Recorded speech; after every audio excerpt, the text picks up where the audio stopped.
Hello aqua friends, welcome to my channel. Today we are going to be making this watercolor elephant. My name's Nicole and I am going to guide you through the process that I did in order to make this realistic elephant. I am starting off with the background. I did love the background from the reference photo. It's kind of soft, earthy tones of rocks and wildflowers, as you can see in this reference photo. Some of the colors that I used for this painting, the background, were some yellow ochre, some ombres, Van Dyke brown. I did use some splotches of sap green and the ISO yellow deep for the wildflowers. And I wanted the background a little lighter so as not to compete with the main subject. So basically you could get that background done in 10 to 15 minutes.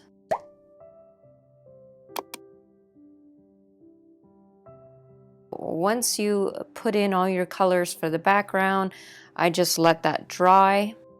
Some of the other colors that I used for the elephant were a lot of earth tones, the sepia, yellow ochre, the Van Dyke brown. I used neutral tint, and I did use some blues and purples like indigo and mineral violet, and then some ombres.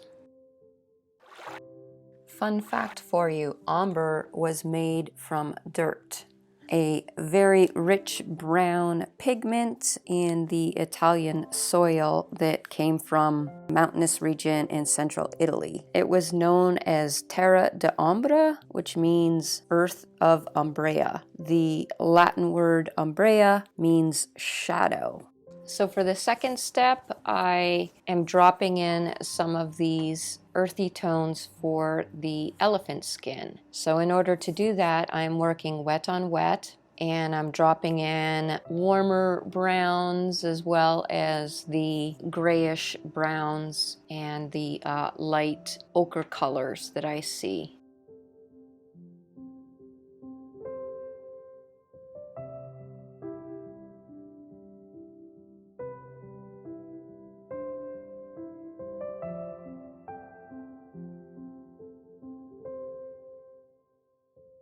So I'm putting in the very dark shadows on the inside of the trunk and just drawing in some of those main wrinkles so I don't lose those lines while I'm putting down these glazes.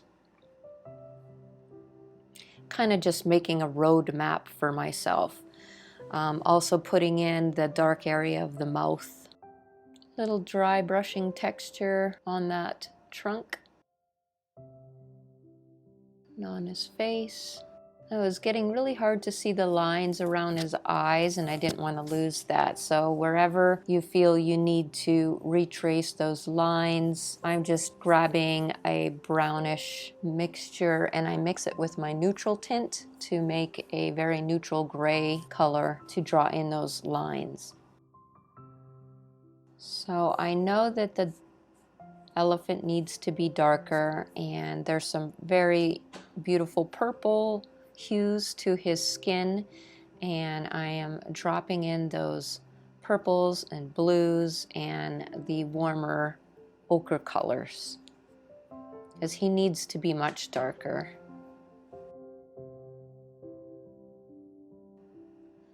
So as you draw in these dark tones, you want to retain some of the lighter parts of the skin, and to do that I'm just using a piece of tissue to mop up some of the pigment.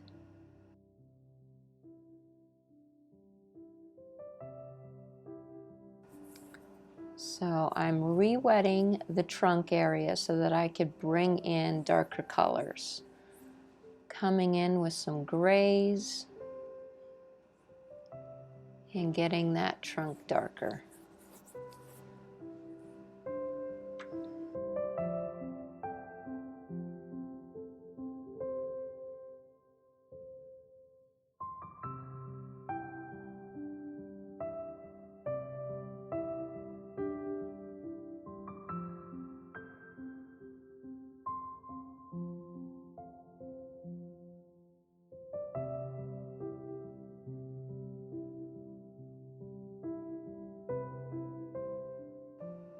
So I'm building up these layers slowly, and where I have to retrace some of my lines so I don't lose my way, I'm doing that while I'm building up the tonal values of this elephant.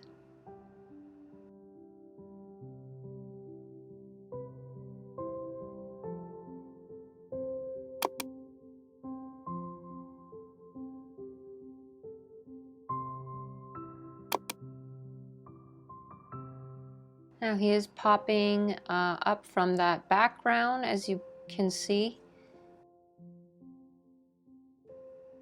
I can start to concentrate on putting in these deep wrinkles and all the lines of his skin, which of course is a tedious and time-consuming process. We're working wet on dry now, and this is where the realism comes in as we're building up these structures and details of the elephant. But I actually rather enjoyed making all these lines. It's kind of like just tracing. You're tracing your good sketch. And you have to have a really good sketch to make sure that you can see and follow and find your lines to get all this detail in. So I draw in the lines, and then I come in with a wetter mixture to kind of get the shadows in these creases, these deep creases of the elephant. So this is pretty much what all I did with this stage of the painting, is concentrate on getting all my lines back. So you're basically using a fine tip watercolor paintbrush and drawing in all the lines and wrinkles. I am using a number 4 Black Velvet Series brush, Princeton brush. The belly of this brush does hold a lot of water, and I'm able to draw in these lines for a pretty long time before I have to reload my brush. The point is extremely fine. I would say it's like so fine, it's like painting with a number 2 brush, but having the benefit of holding so much moisture so that you don't have to reload it as often. Maybe even a number 1 brush. They're just amazing, the points on these brushes. I do have the links for the brushes in the description below if you're interested in checking that out.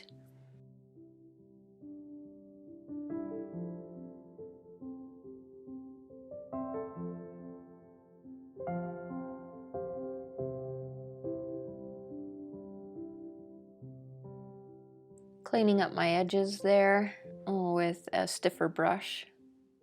You could really tell how adding all this wet on dry technique is really making him realistic. This is where the realism comes in.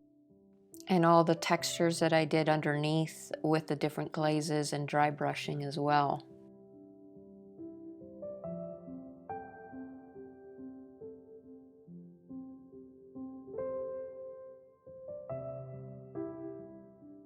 So I'm just working my way around the trunk and up the face.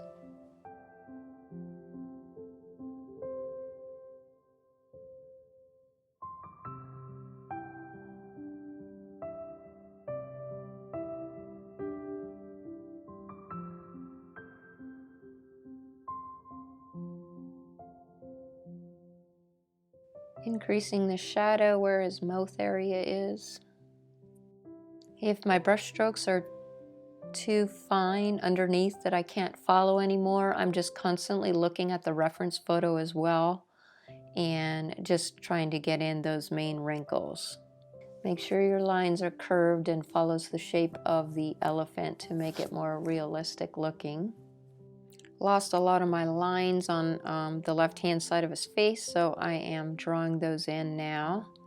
So this will be the longest stage of the painting process, is all these detailed lines that we're drawing in.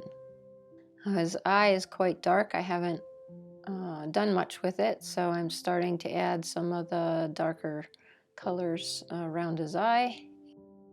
You can see he's really starting to come together. Starting to get some personality the more detail that we add.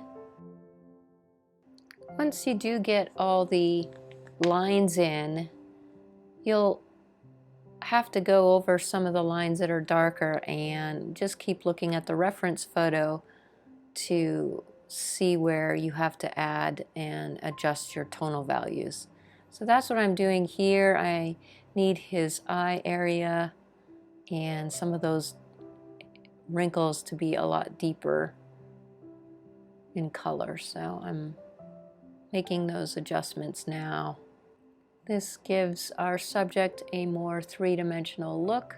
Shadows are very important.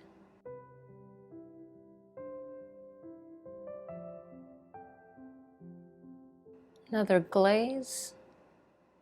That extra glaze that I'm putting on is really making a huge difference now. He's looking so much more realistic. I'm using my tissue to get the highlights back.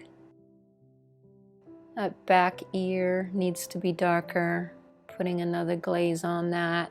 And so the more detail you add, it changes your tonal value. So then you might have to make some adjustments and, you know, increase your shadows, darken things up to get a more rounded three-dimensional look. How many times can I say three-dimensional in this video? Shape? What other words can I use?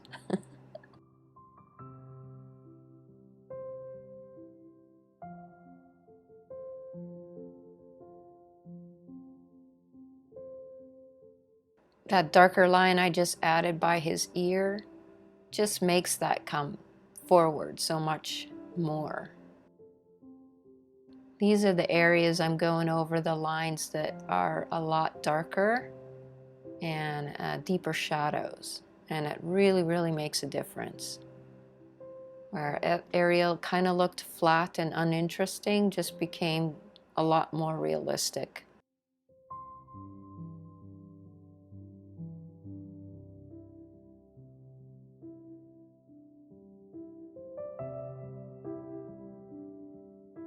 The more glazes you add to the elephant, you will need to sort of keep doing this back and forth of putting the lines back in or darkening up some of the lines. We built up a lot of texture, but as soon as you add another glaze, it will soften your lines from the previous layer. So I'm going back through and darkening up the lines that I need to. So basically you're going to continue this back and forth, adding in all your lines, increasing your shadows in some areas until you're happy with how it looks and you're happy with the amount of contrast that you have in your painting.